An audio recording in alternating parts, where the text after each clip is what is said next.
Welcome back to my channel நண்பா. நம்ம இன்னைக்கு பேர்லெஸ் பேட்டில் ஸ்பிரிட்ன்ற புது அனிமோட ஃபர்ஸ்ட் எபிசோட பத்தி பார்க்க போறோம். எபிசோடோடைய ஸ்டார்டிங்ல ஏதோ ஒரு இடத்த காட்டிக்கிட்டு இருக்க, இந்த பொண்ணுடைய உடம்புக்குள்ளார வேற எவ்வளோ பூந்துக்கிட்டு 1000 வருஷம் கழிச்சு என்னுடைய நேதர் வேர்ல்டு கான்டினென்ட் திருப்பி அரியாசனத்தை அடைய போது. அதை உங்களால தடுக்கவே முடியாது. என்னுடைய உடம்பு அளவுக்கு இல்லைனாலும் இவளுடைய உடம்பு ஓரளவுக்கு நல்லா இருக்குன்னு சொல்லிட்டு அவளுடைய பவரை எல்லாத்தையும் அவங்க சைடு அனுப்பிக்கிட்டு இருக்க. நாங்க ரொம்ப கடுமையா பிராக்டிஸ் பண்ணி நாங்க உன்னை இந்த இடத்துல இருந்து தப்பிச்சு போக விட மாட்டோம்னு சொல்லிட்டு இருக்கேன். அவ டக்குன்னு வந்து அந்த ஷீல்ட சுக்குநூறா உடைச்சிட்டு அவன் கிட்ட வரவும் அவ டக்குன்னு அவளை இழுத்துக்கிட்டு போவ. அப்படியே அவங்களுக்குள்ளார பயங்கரமா சண்டை நடக்க ஆரம்பிச்சிருது.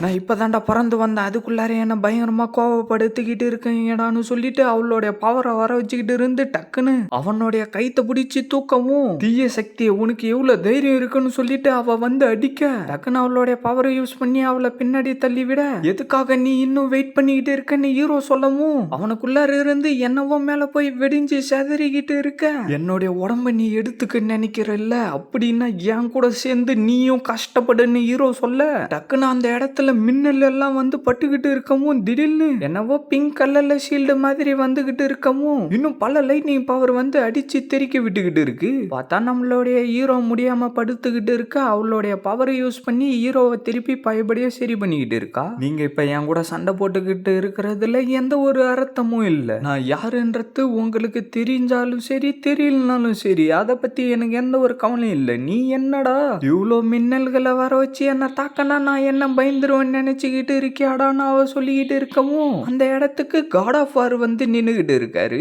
சீனை கட் பண்ணா அப்படியே 2 வருஷத்துக்கு முன்னாடி என்ன நடந்துச்சுன்றத காட்ட ஆரம்பிச்சிடறானுங்க. எவ்வளவு நேரம்டா வெயிட் பண்ணிக்கிட்டு இருக்கிறது, சீக்கிரமா வாடா, இல்லைன்னா வேக்கிங் செரிமோனியே முடிஞ்சிரும்டா, நீ வரத்துக்குள்ளார நீ எவனோ ஒருத்தன் சொல்லிக்கிட்டு இருக்க. அடுத்ததா குயின் சாங் காங் வாங்கன்னு யாரோ ஒருத்தர் சொல்லவும் அவனும் அந்த இடத்துக்கு வந்து உக்காந்துட்டு அவனுடைய பவரை வெளியில வர வச்சுக்கிட்டு இருக்கவும் சைட்ல இருந்த தூணுல இருந்து பவர் எல்லாம் அவனுடைய உடம்புக்குள்ளார போயிட்டு இருந்து டக்குன்னு அவனுக்குள்ளார இருக்கிற புலிஸ் ஸ்பிரிச்சுவல் பவர் வெளியில வர, கூடவே இன்னும் ஏதோ பவர் வந்து நிக்க.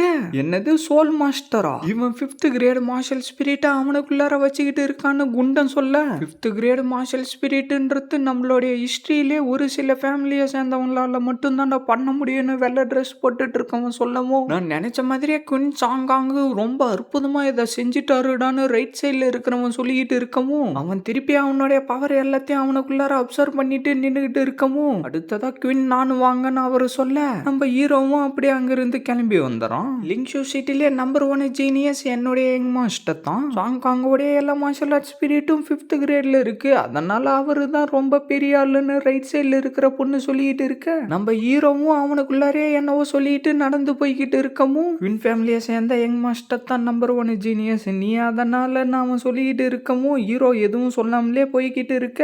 அவன் அப்படியே கீழே வந்துட்டு யாரா அவன் செரிமோனியை டிஸ்டர்ப் பண்ணிக்கிட்டு இருக்கிறது, வாயை மூடுங்கடான்னு சொல்லிக்கிட்டு இருக்கவும், நீங்க பிக் பிரதரா இருக்கிறதுக்கு ரொம்ப ஒத்தானவர், உங்களுடைய பவர் ரொம்ப ஸ்ட்ராங்கா இருந்துச்சுன்னு அங்க இருக்கிறவனுங்க சொல்லிக்கிட்டு இருக்க, இன்னும் எவ்வளவு நாளைக்கு நீ இந்த திமிரோட நடந்துக்கிறேன்னு நான் பாக்குறேன்டான்னு குயின் சாங் அவனுக்குள்ளாரே சொல்லிக்கிட்டு இருக்க. ஹீரோவா அந்த பவரை எல்லாத்தையும் அவனுடைய உடம்புக்குள்ளார அப்சர்வ் பண்ணிக்கிட்டு இருக்க, அந்த இடத்தோடைய கலரே மாற ஆரம்பிச்சு ஹீரோக்கு பின்னாடி என்னவோ பவர் வந்துகிட்டு இருந்து அது நெருப்பு மாதிரி எரிய ஆரம்பிக்கவும், இதை எப்படி அவன் பண்ணான், இது லவ்வஸ் 1st கிரேட் மார்ஷல் ஸ்பிரிட் வெப்பனாச்சே அப்படின்னு அவர் சொல்லிக்கிட்டு இருக்கவும், நான் என்னுடைய சக்தியை அதிகரிக்கிறதுக்காக என்னுடைய ஃபேமிலி ட்ரெஷருங்களை எவ்வளவோ செலவு பண்ணியிருக்கேன், ஆனா என்னுடையதை விட இவனுடைய சக்தி கம்மியா தான் இருக்கும்னு நினைக்கிறேன். என்னுடைய ஒப்பீனியன் என்னன்னா கிங் வு வந்து அவங்களுக்கு ஒரு பப்பட்டா தான் வேலை செய்வாரு போல இருக்குன்னு அவன் சொல்லிக்கிட்டு இருக்கவும் நம்ம ஹீரோ அப்படியே அந்த இடத்துல இருந்து கிளம்பி போவ அந்த பொண்ணு பின்னாடியே ஓடி போயிடுறா. எல்லாரும் பாத்தீங்கல்ல,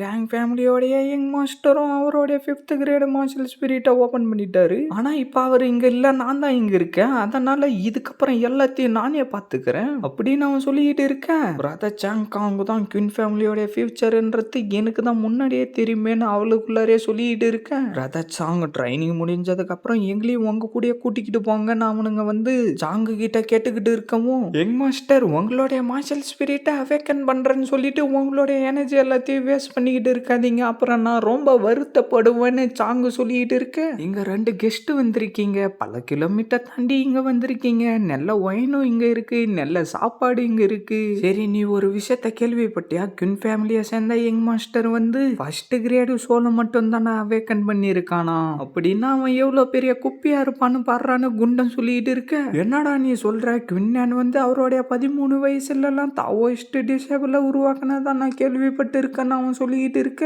நான் என்ன கேள்விப்பட்டேன்னா, எக்ஸுலிங் செக்டர்ல இருக்கிற ஹோலி லேண்ட் ஆஃப் மார்ஷல் ஆர்ட்ஸ்ல வந்து முதல் முறையா லின்சு சிட்டில இருக்கிற ஸ்டூடெண்ட்டுங்களை சேர்த்துக்கிறதா நான் கேள்விப்பட்டேன்டான்னு குண்டன் சொல்லிக்கிட்டு இருக்கேன். ஆனா அந்த இடத்துக்கு ஃபேங்கு ரூலாங்கும் போவானோன்னு எனக்கு ஒரு பயம் இருக்குடா. அது மட்டும் இல்லாம அந்த ஃபேங்கு ஃபேமிலியை சேர்ந்தவனுங்க ரொம்ப பண்ணிக்கிட்டு இருக்கானுங்க. நாளைக்கு அவனுங்களை இங்க இருந்து நான் போக சொல்றான்டான்னு அவன் சொல்லிக்கிட்டு இருக்கவும் டக்குனி அவனை ஒருத்தன் கத்திய குத்தமும் 3 பேரும் பயங்கரமா பயப்பட ஆரம்பிச்சிடறானுங்க. உங்களுக்கு எவ்வளவு தைரியம் இருந்தா ஃபேங் ஃபேமிலியை பத்தி தப்பா பேசிக்கிட்டு இருப்பீங்க, உங்களை துண்டு துண்டா வெட்டி நாய்க்கு போட்டுருவோண்டான்னு அவன் சொல்லிக்கிட்டு இருக்க. ஃபேங் ஆக்ஷன், இது குயின் ஃபேமிலியோட டெரிட்டரி, நான் உங்களை இங்கிருந்து போக அனுமதிக்க மாட்டேன்னு அவன் சொல்லிக்கிட்டு இருக்க. டக்குன்னு அந்த கத்தியை எடுத்துக்கிட்டு வந்து அவனுடைய கைத்துல வச்சுட்டு, இன்னும் 1 மாசத்துக்கு குயின் ஃபேமிலியை சேர்ந்த ஒருத்தனும் லிங்கு சிட்டிக்குள்ளார வரவே கூடாதுரா, அதுக்கப்புறம் எல்லாருமே எங்களுடைய ஃபேங் ஃபேமிலியை பத்தி தாண்டா பேசிக்கிட்டு இருப்பாங்கன்னு அவன் சொல்லிக்கிட்டு இருக்கான். சீனை கட் பண்ணா நம்ம ஹீரோவா வீட்டுக்குள்ளார உக்காந்துக்கிட்டு அவனுடைய பவர் எல்லாத்தையும் வெளியில வர வச்சுக்கிட்டு நம்ம 2 பேரும் ஒன்னா சேர்ந்து பிராக்டிஸ் பண்ணணும். அது மூலியமா நம்மளுடைய எவனியத்து சக்தியும் அதிகரிக்கும். அதுக்கப்புறம் நம்மளுடைய மொத்த உடம்பும் நினைச்சு பார்க்க முடியாத அளவுக்கு ஸ்ட்ராங் ஆயிடும். இது பவர் எல்லாத்தையும் அப்சர்வ் பண்ணி வச்சுக்கிட்டு இருக்கு. இருந்தாலும் என்ன பிரயோஜனம்? என்னுடைய மார்ஷல் ஆர்ட் ஸ்கில் எதுக்குமே யூஸ் ஆகலையே, என்னதான் பண்றதோ. ஐயோ, ஆனா சண்டை போடுறப்ப என்னுடைய மார்ஷல் ஆர்ட்ஸ் அல்டிமேட் ஸ்பிரிட் எல்லாம் வெளியில வந்து என்னை இன்னும் சக்தி வாய்ந்தவனா ஆக்குது அப்படின்னு சொல்லிட்டு ஹீரோ பழைய சம்பவத்தை எல்லாத்தையும் யோசிச்சு பார்த்துக்கிட்டு இருக்க. நான் தான் காட் ஆஃப் வார், உன்னுடைய உடம்பு ஃபுல்லா நான் கவர் பண்ணிக்கிட்டு ஒன்ன நான் திருப்பி எழுப்புறேன். நான் உன்னுடைய உடம்புல ஒரு ஸ்ட்ராங்கான ஸ்பிரிட்டா இருப்பேன்னு காட் ஆஃப் வாரோடைய ஸ்பிரிட் சொல்லிட்டு இருக்க. மார்ஷல் ஸ்பிரிட்ன்றது கடவுள் வாரியருக்கு கொடுத்த ஒரு கிஃப்ட். இதுல என்ன ஒரு சிக்கல்னா, எதனா ஒரு ஸ்பிரிட்ல அஃபெக்ட் ஆனாலும் வாரியருக்கும் அடிப்படும். இப்ப என்னுடைய கரண்ட் கல்டிவேஷனுக்கு என்னுடைய ஹை ஃப்ரீக்வன்சி மார்ஷல் ஸ்பிரிட்டை ஏற்க வேண்டிய நேரம் வந்துருச்சு. நான் இதுல செத்து போனாலும் பரவாயில்ல, எனக்கு ஒரே வாய்ப்பு தான் இருக்கு. என்னுடைய அப்பா அப்புறம் அங்கிள்டா எங்களுடைய குடும்பத்தை பத்தி எவ்வளவோ விஷயங்கள் என்கிட்ட சொல்லி இருக்காரு. அதனால இந்த கடவுளை வெளியில வர வைக்கிறதுக்கான நேரம் வந்துருச்சு அப்படின்னு ஹீரோ சொல்லிட்டு அவனுடைய பவர் அனுப்பிக்கிட்டு இருக்கவும் திடீர்னு அந்த பவர் வெடிஞ்சு செதற ஹீரோவுடைய வாயில இருந்தும் ரத்தம் செதற ஹீரோ திருப்பி அந்த இடத்துல தெரிச்சுக்கிட்டு போன பவரை எல்லாத்தையும் அவனுக்குள்ளார அப்சர்வ் பண்ணிக்கிட்டு இருக்கவும் திடீர்னு அவனுக்கு என்னவோ ஆக ஆரம்பிச்சு அப்படியே கீழே விழுந்துடுறான். பார்த்தா அந்த இடத்துக்கு காட் ஆஃப் வாரோடைய சோல் வெளியில வர ஆரம்பிக்க. God of War soul battle ஃபீல்டுல காட் ஆஃப் வாரை யாராலையும் அழிக்க முடியாது அப்படின்னு காட் ஆஃப் வாரோடைய சோல் பவர் சொல்லிக்கிட்டு இருக்க. இதோட இந்த எபிசோட முடிக்கிறாங்க ஃப்ரெண்ட்ஸ். மறக்காம வீடியோக்கு லைக் போட்டுட்டு சேனலை சப்ஸ்கிரைப் பண்ணிட்டு பெல் பட்டன் ஆள் கொடுத்துருங்க. அப்பதான் நான் போடுற வீடியோ எல்லாம் டக்குன்னு உங்களுக்கு நோட்டிஃபிகேஷன்ல வரும். மறக்காம இந்த மாதிரி அனுப்பி பார்க்குற ஃப்ரெண்ட்ஸ்க்கும் வீடியோவை ஷேர் பண்றேங்க. நான் உங்களை அடுத்த எபிசோட்ல மீட் பண்றேன். See you guys.